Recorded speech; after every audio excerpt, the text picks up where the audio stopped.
STV news देख रहे हैं आप। आज की प्रमुख खबरों के साथ मैं हूं अंसारुल हक। पहले सुर्खियां। फेसबुक कमेंट पर विवाद के बाद बुजुर्ग की हत्या। मोतिहारी के ढाका स्थित फुलवरिया गांव की है घटना। तनावपूर्ण स्थिति के बीच भारी संख्या में पुलिस बल की तैनाती। शिवहर में डीजे की तेज आवाज से एक 14 वर्षीय बच्ची को आया हार्ट अटैक, हुई मौत। सदर अस्पताल में इलाज की व्यवस्था पर उठे सवाल।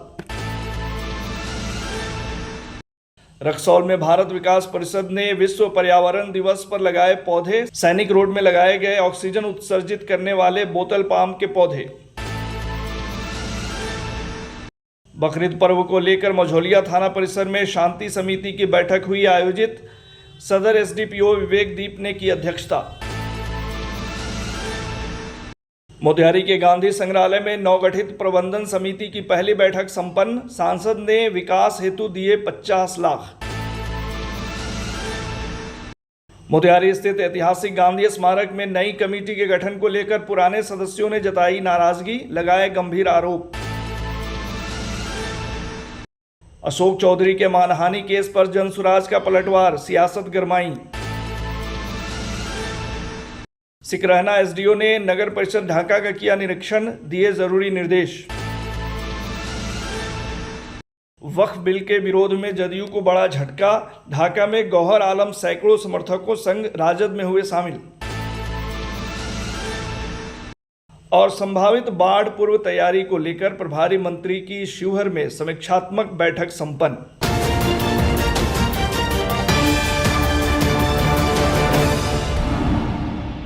मोतिहारी के ढाका थाना अंतर्गत फुलवरिया गांव में 4 महीने पुराने फेसबुक कमेंट को लेकर दो पक्षों में कल रात करीब 8 बजे बहस के बाद मारपीट हो गई। एक पक्ष के 7-8 युवकों ने दूसरे पक्ष के घर पर जाकर हमला किया, जिसमें 65 वर्षीय बुजुर्ग वाजुल गंभीर रूप से घायल हो गए, जिनकी आज सुबह इलाज के दौरान मौत हो गई। पुलिस ने मुख्य आरोपी समेत 5 लोगों को रात में ही हिरासत में ले लिया है। वहीं घटना का सीसीटीवी फुटेज जब्त कर लिया गया है। घटना के बाद इलाके में स्थिति तनावपूर्ण लेकिन नियंत्रण में है। गांव में तीनों शिफ्टों में पुलिस बल व मजिस्ट्रेट की तैनाती की गई है। एसडीएम, एसडीपीओ और 200 से अधिक जवान मौके पर मौजूद हैं। साथ ही अरेराज व साइबर डीएसपी को भी प्रतिनियुक्त किया गया है। ढाका के इमाम और स्थानीय जनप्रतिनिधि पुलिस प्रशासन के संपर्क में हैं। सोशल मीडिया पर निगरानी रखी जा रही है। प्रशासन ने कहा है कि दोषियों पर सख्त कार्रवाई की जा रही है। जनता से अपील की गई है कि अफवाहों पर ध्यान न दें और शांति बनाए रखें। अफवाह फैलाने वालों पर कानूनी कार्रवाई की जाएगी। जिला पदाधिकारी और पुलिस अधीक्षक स्वयं स्थिति पर नजर रखे हैं। वर्तमान में स्थिति सामान्य और शांतिपूर्ण है। ढाका थाना के अंतर्गत एक घटना घटी है जिसमें एक व्यक्ति की मृत्यु हो गई है। पुलिस स्पॉट पे पहुंच गई है और वहां पे सिचुएशन कंट्रोल कर ली गई है। अभी पोस्टमार्टम के लिए लाश को लाया गया है। पोस्टमार्टम जैसा आता है, उसकी रिपोर्ट जैसी आती है, उसके आधार पर कार्रवाई की जाएगी। बाकी प्रथम दृष्टया अभी ये नज़र आ रहा है कि पुराना इनका आपस में कुछ विवाद था दोनों पार्टीज़ के बीच में। उसी विवाद के चलते हुए मारपीट वगैरह हुई है और उसी मारपीट पर सर पे चोट लगने से उसका मृत्यु हो गई है। सोशल मीडिया पर कुछ हुआ था? जी, ये पता चल रहा है कि पहले कोई सोशल मीडिया पर कुछ कमेंट वगैरह को लेके आपसी में विवाद था दोनों के बीच में, तो उसी को लेके झगड़ा हुआ और उसी क्रम में मृत्यु हो गई। कि मतलब शाम का टाइम था, हम लोग खाना खा रहे थे पूरा घर में मिलजुल के। तो वो लोग आया, 3 जन था दारू पी के, ठीक है। तो बोल रहा है तुम्हारे इधर हमारा पैसा है। तो हम पूछे क्या चीज़ का पैसा है, तो बता नहीं रहा है। पहले मेरा कॉलर पकड़ लिया, ले गया, शर्ट और टी शर्ट फाड़ दिया। उसके बाद बोल रहा है फिर बाद में कि मैं कह दो हमको फेसबुक पे हंसा है, कमेंट किया गलत। वो पूछे कि हाँ कमेंट दिखाओ क्या है, तो नहीं दिखा रहा है, नहीं कुछ हो, लगा मारने सीधा। तो हम लोग बाप बेटा छोड़ाने लगे झगड़ा। तो उसके बाद में छूट गया। फिर उधर गया तो एक नाम है मठ, वही मतलब वो लोग को भड़का के फिर दोबारा भेजा है कि जाओ मारा पीटी करो। तो लोग आया। मारने वाला में कौन कौन था? हाँ, मारने कौन आया था? मारने आया था वही 5-6 गोरा था। उसका 2-3 का नाम मालूम है, बाकी का नाम नहीं मालूम है। एक मठ है, एक विश्वजीत है, एक का नाम क्या है, ऐसे ही नाम है, रवि नाम है। एक का नाम रवि है, एक का अभिषेक नाम है। हाँ, यही सब था। हाँ, एक मठ है जो उसका नाम सोने नाल है। ये मरने वाला कौन है? मरने वाला शेख वाजुल है, हमारा ही पिता है। शिवहर में डीजे की तेज आवाज से एक 14 वर्षीय बच्ची को हार्ट अटैक आ गया।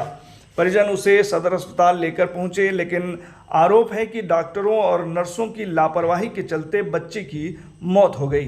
घटना बुधवार के दिन नगर परिषद के वार्ड नंबर 5 की बताई गई है।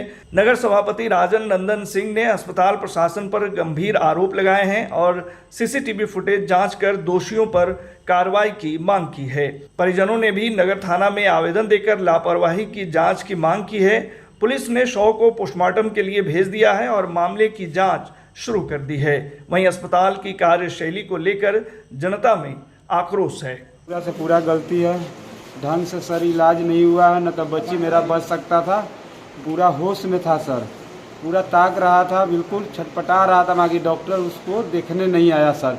पहले एड्रेस, नाम, पता, पिता का, माँ बाप का, सबका नाम पहले लिख रहा है, समझ गया। उस कंडीशन में सर पूछा जाएगा कि पहले इलाज करेगा। बहुत बेहालत हो गया सर, जब बिल्कुल उसको आखिरी सांस चलने जा रहा था, मरने वाले थे, तब वो उठ के आया है। उसके बाद 2-1 सेकंड के बाद मर गया है सर। मतलब आधा घंटा के करीबन जिंदा था वो। उस समय इलाज करता था, बचना था सर, समझ गए सर। आधा घंटा से ऊपर था जिंदा वो। देखिए, पहला तो उस बच्ची को हार्ट का प्रॉब्लम था। डीजे 10 बजे के बाद भी बज रहा था, बहुत ज़्यादा साउंड में बज रहा था, जैसा यहाँ के लोग बता रहे हैं। डीजे वाले की लापरवाही की वजह से उस बच्ची को हार्ट अटैक आया और इन लोगों ने बच्ची को आनन फानन में हॉस्पिटल लाने का काम किया।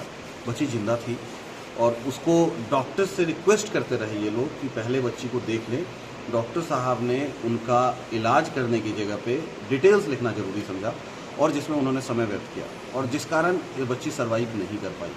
दूसरा, जब मैं आया हूँ यहाँ, पहुँचा हूँ यहाँ पे, तो जो मैंने देखा है, डॉक्टर्स ने पूरा खाका बना रखा है कि मैंने ये दवा दी, CPR दिया रिवाइव करने के लिए। बट यहाँ पूछे जाने पे पता चला कि कोई ट्रीटमेंट नहीं किया गया। जब बच्ची नहीं बची, उसके बाद ज़बरदस्ती उसके नाक में ऑक्सीजन का पाइप घुसाया गया, जिसकी वजह से ब्लड भी आ रहा था उसके नाक से। CCTV फुटेज है, जांच होगी, पता चल जाएगा। नहीं, ये देखने से तो ऐसा प्रतीत नहीं हो रहा है। डॉक्टर से भी मैंने बात की, स्टाफ से भी बात किया, नर्स से। उन्होंने कहा कि ऐसा कोई बात नहीं। जब जैसे ही पेशेंट आया, उसके तुरंत बाद डॉक्टर ने उसको अटेंड किया, संबंधित नर्स ने भी उसको अटेंड किया, उसको ऑक्सीजन लगाया गया। उसके बाद उसको जो भी लाइफ सेविंग ड्रग्स है उसको दिया गया और उसके दौरान वाइटल्स भी लिया गया। और उस दौरान चूँकि मरीज की हालत पहले से ही काफ़ी गंभीर थी, अनकॉन्शस थी और उसके नाक से ब्लड आ रहा था, इसलिए उसको हम लोग चाह के भी उतना नहीं बचा पाए। लेकिन ट्रीटमेंट जो किया गया वो सही किया गया। लास्ट में उसको CPR भी दिया गया और लेकिन उसके बाद भी उस बेहद दुख के साथ करना पड़ रहा है कि मरीज की मौत हो गई। रक्सौल में भारत विकास परिषद ने विश्व पर्यावरण दिवस पर सैनिक रोड में ऑक्सीजन उत्सर्जित करने वाले बोतल पाम के पौधे लगाए। कार्यक्रम की शुरुआत प्रखंड शिक्षा पदाधिकारी ब्रजेश कुशवाहा ने की और प्रकृति संरक्षण व जलवायु परिवर्तन के खतरों पर जागरूक किया। परिषद के सचिव डॉक्टर राजेंद्र प्रसाद सिंह, रजनीश प्रियदर्शी, विनोद कुमार और सुरेश धानोटिया ने पर्यावरण बचाने के लिए अधिक वृक्षारोपण पर बल दिया।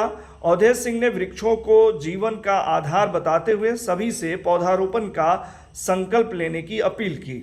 हम लगातार पेपर में पढ़ते आ रहे हैं, न्यूज़ चैनल्स में देखते आ रहे हैं कि हर वर्ष जो हमारा टारगेट है कि हम पौधारोपण करके, पॉल्यूशन कम करके, कैसे भी करके क्लाइमेट चेंज को रोकें, जिससे कि हमारी धरती का तापमान लगातार बढ़ रहा है, लेकिन इसमें हम बहुत सफल नहीं हो पा रहे हैं। तो ऐसी पहल ग्राउंड स्तर पे करना काफ़ी ज़रूरी है, जैसा कि अभी नगर परिषद के लोग भारत विकास परिषद के तत्वाधान में आप लोग कर रहे हैं। पौधारोपण इसलिए भी बहुत ज़रूरी है क्योंकि 1.5 डिग्री सेल्सियस का हमने टारगेट रखा है कि हम शताब्दी के अंत तक इसको रोक के रखेंगे, इतना तापमान हमें नहीं बढ़ने देना है। लेकिन सारे प्रयासों के बावजूद भी अभी ये कामयाबी हमें नहीं मिली। तो ऐसे प्रयास काफ़ी कारगर मुझे लगता है साबित होंगे।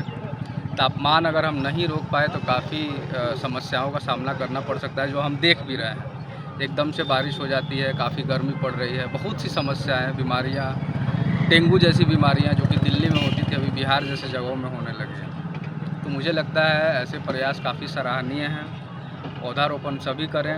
बकरीद पर्व को लेकर मझौलिया थाना परिसर में सदर एसडीपीओ विवेक दीप की अध्यक्षता में शांति समिति की बैठक आयोजित की गई।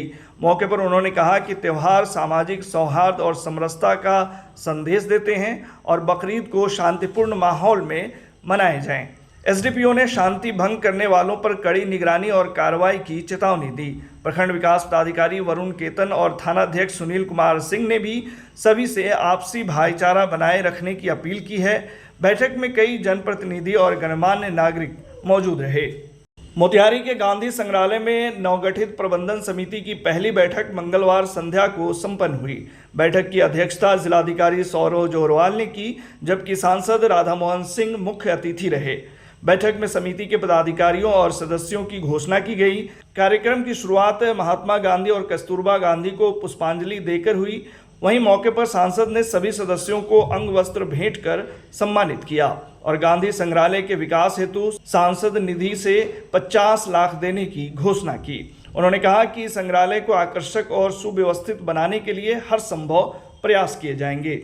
मोतिहारी स्थित ऐतिहासिक गांधी स्मारक में नई कमेटी के गठन को लेकर पुराने सदस्यों ने नाराजगी जताई है।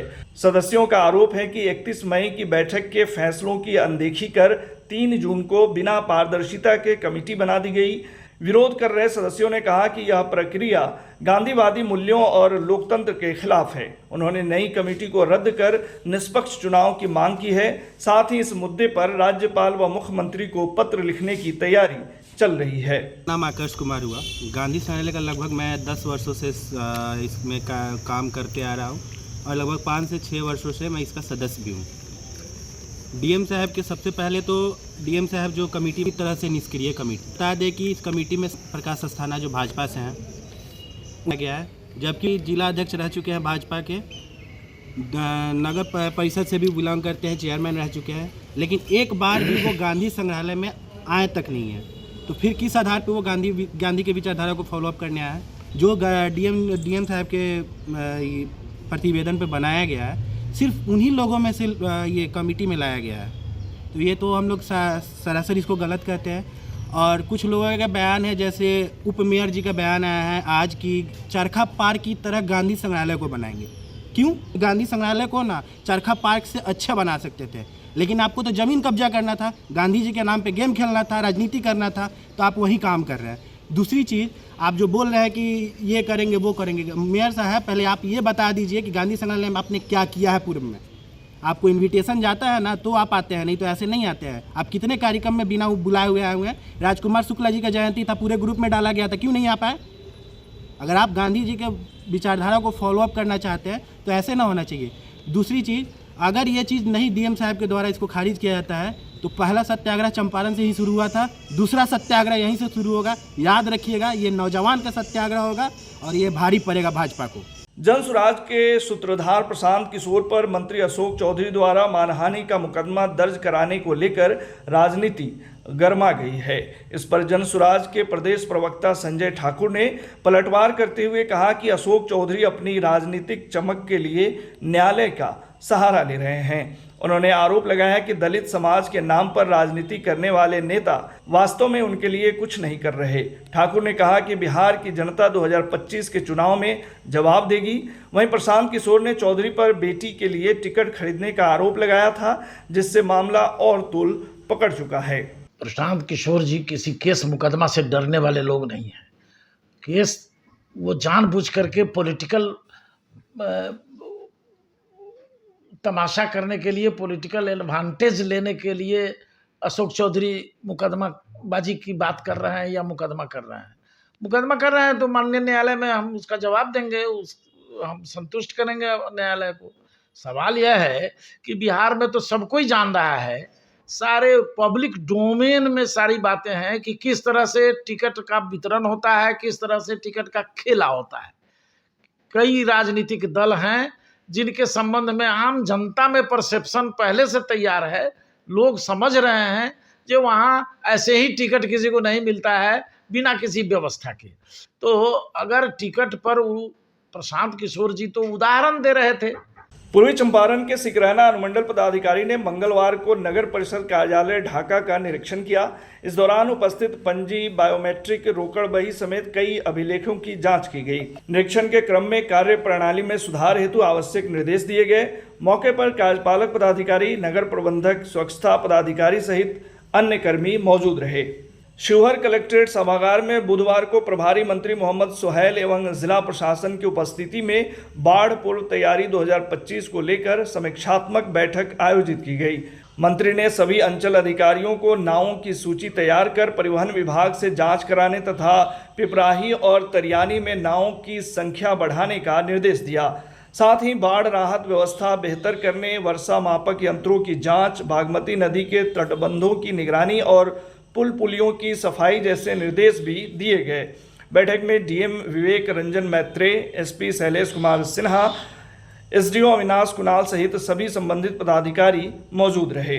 देखिए, बाढ़ के बैठक में पहले तो हम ये सुझाव दिए कि विधायक का रहना भी बहुत ज़रूरी है ना, क्योंकि कहाँ से त्रुटि हुई है हम नहीं जानते। विधायक को छोड़ दिया गया था बैठक में? नहीं, अपेरेंटली लैक ऑफ नॉलेज की वजह से हम तक सूचना ही नहीं दी गई और डायरेक्ट जो है नगर विकास के मीटिंग की सूचना हमको मिली। तो हमको मिली, जिस मीटिंग की सूचना मिली उसमें हम आए, जिसकी सूचना हमें नहीं मिली उसमें हम नहीं थे, लेकिन अपना सुझाव मैंने दिया है ना, क्योंकि हम लोग शिवहर जिला एक बहुत ही सेंसिटिव जिला है बाढ़ के मामले में और यहाँ पर लगातार जो है हमने देखा है कि बाढ़ आती है। तो उसके लिए अपना जो भी सुझाव है बैठक के बाद, मतलब उस बैठक के ख़त्म होते हैं और इस बैठक के शुरू होते ही हमने अपना सुझाव भी दिया है।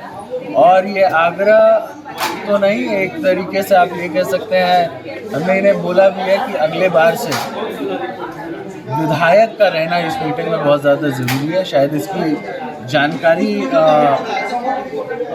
डिस्ट्रिक्ट एडमिनिस्ट्रेशन को नहीं थी, तो वो जानकारी। विधानसभा चुनाव से पहले जदयू को बड़ा राजनीतिक झटका लगा है। वक्फ बिल के समर्थन से नाराज होकर ढाका प्रखंड जदयू अध्यक्ष गौहर आलम ने अपने सैकड़ों समर्थकों के साथ जदयू छोड़कर राजद का दामन थाम लिया। राजद नेता डॉक्टर शमीम अहमद और पूर्व विधायक फैसल रहमान की मौजूदगी में इन सभी को पार्टी की सदस्यता दिलाई गई। गौहर आलम ने जदयू पर भाजपा और आरएसएस के साथ जाने का आरोप लगाते हुए कहा कि अब नीतीश कुमार को सत्ता में बने रहने का हक नहीं है। उन्होंने तेजस्वी यादव को अगला मुख्यमंत्री बनाए जाने की बात कही। पूर्व मंत्री शमीम अहमद ने कहा कि यह जनता का स्पष्ट संदेश है कि अब बिहार में सामाजिक न्याय और धर्मनिरपेक्षता की राजनीति को मजबूती मिलेगी। आपको बता दें कि ढाका विधानसभा सीट पर ओवैसी की एंट्री और भाजपा के कद्दावर नेताओं की मौजूदगी के बीच राजद में बढ़ती मुस्लिम समाज की भागीदारी से मुकाबला दिलचस्प होता जा रहा है। आज ढाका में गौहर साहब के मौजूदगी में हमारे फैसल साहब पूर्व विधायक जो है ढाका के, सारे लोगों की मौजूदगी में गौहर साहब की टीम में, तो ये लोग जदयू में पहले थे और कुछ भाजपा में थे, सारे लोग पार्टी छोड़ करके राष्ट्रीय जनता दल में आज ज्वाइन किया है इन्होंने। इनका मानना यही है कि और समाज में जो देखा जा रहा है, इस तरह से 20 वर्षों में इस तरह से मुसलमान ठगे गए और माननीय मुख्यमंत्री वर्तमान वक्फ बिल का समर्थन किया। देखिए कि सैकड़ों की संख्या में आज ढाका में ये लोग ज्वाइन किए और इनका एक ही संकल्प है कि यहाँ से फैसल रहमान को विधायक बनाए और जहाँ जहाँ भी है राष्ट्रीय जनता दल और उनके गठबंधन को जो टिकट मिलेगा ये लोग हर जगह मदद करेंगे। लोगों का जदयू से विश्वास उठ चुका था। जदयू जो पहले कहीं ना कहीं सेकुलर हुआ करती थी, बीजेपी और आरएसएस के गोद में जाकर पड़ के उसके विचारधारा के समान काम कर रही है और सेकुलरिज्म चला गया, सेकुलरिज्म का चेहरा उनका उतर गया है, बेनकाब हो गया है। इसके लिए हम लोग सेकुलर छवि के जितने लोग हैं लगभग सभी साथी जदयू के राजद में शामिल हुए हैं। कारण क्या था उधर इस्तीफा देने का, फिर इधर राजद? कारण था वक्फ बिल में समर्थन, जो गैर कानूनी कानून बनाया गया वक्फ बिल, उसमें समर्थन रहा पूरी तरह से। कई दल के लोग, नौजवान साथी आज राष्ट्रीय जनता दल परिवार में शामिल हुए हैं। सबसे पहले इन लोगों को बहुत बहुत दिल से मुबारकबाद देते हैं। इनके आने से और नौजवानों में और ऊर्जा बढ़ेगा और बिहार का नौजवान ठान लिया है तेजस्वी यादव को मुख्यमंत्री बनाने के लक्ष्य से सभी नौजवान काम कर रहे हैं ढाका में। आज के बुलेटिन में फिलहाल इतना ही। तमाम खबरों और डिबेट्स के लिए जुड़े रहिए STV न्यूज़ के साथ।